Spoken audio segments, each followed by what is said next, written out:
desire for travel and an interest in the tight connections among the human beings spread across the surface of the planet.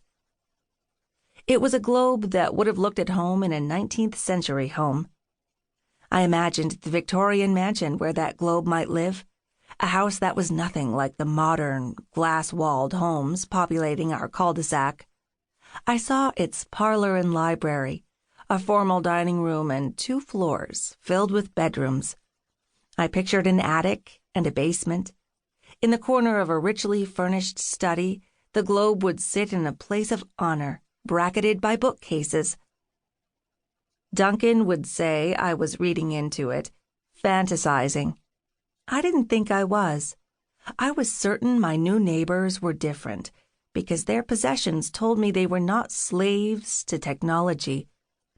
As each piece of their lives emerged from the moving van, several items announced they weren't like the rest of my neighbors.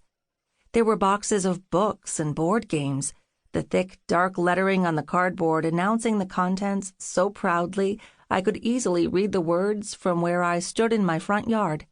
Out came a croquet set and badminton rackets. The others on my street preferred closing themselves up in their homes, binge-watching TV, playing computer games, deluding themselves into believing they were having genuine human interaction on social media. I knew it wasn't only our neighborhood where the residents carry out their social activities online. It's everywhere. People prefer TV and computer time. They play video games, and they sit in their houses thinking they're connecting through social media. They prefer searching out like-minded people online to the real people who populate their world. Duncan, my friends, the people I work with, all think I'm extreme, but I really believe smartphones and social media are tearing apart society.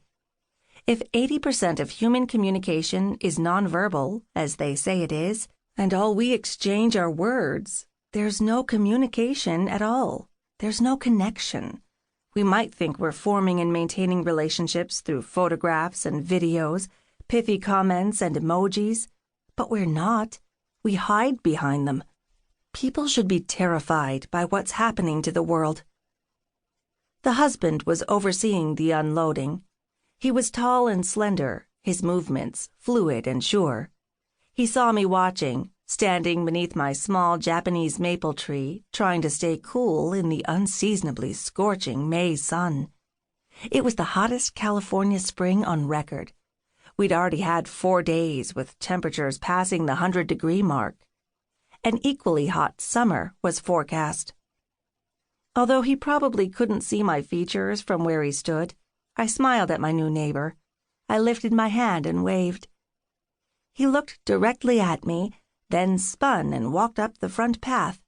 He opened the door leading into the walled courtyard and closed it behind him. My hand was still lifted, still waving, as if my body thought the effort would lure him back outside. Finally, I lowered my arm and took a sip from the bottle of cherry-flavored sparkling water in my other hand. The water was no longer cold. I swallowed more anyway to keep the moisture flowing into my throat. The movers emerged from the van carrying a glossy white child's bed. Next came 4 posts and an assortment of supporting bars to hold a canopy, followed by a white dresser with drawer pulls depicting the faces of baby animals. I remained under the tree for another 45 minutes until the van appeared to be nearly emptied of its contents. I was hoping to see the wife and the little girl who slept in that charming bed. I hoped most of all that the husband would come outside again and return my wave. Then I could introduce myself. Just as the sun was sinking toward the foothills, a small SUV pulled into the driveway. The woman climbed out and leaned into the car. When she stood, I saw a fragile-looking frame. Her hair was light brown, streaked with blonde, perfectly straight and cut to her shoulders with a side part. She wore white capri pants and a turquoise top. A large turquoise bracelet grasped her right wrist. A girl emerged from the passenger side. She was tall and slender. Blonde hair hung to the center of her back in a silk curtain. She walked with grace, mirroring her father's stride. She possessed a certain awareness.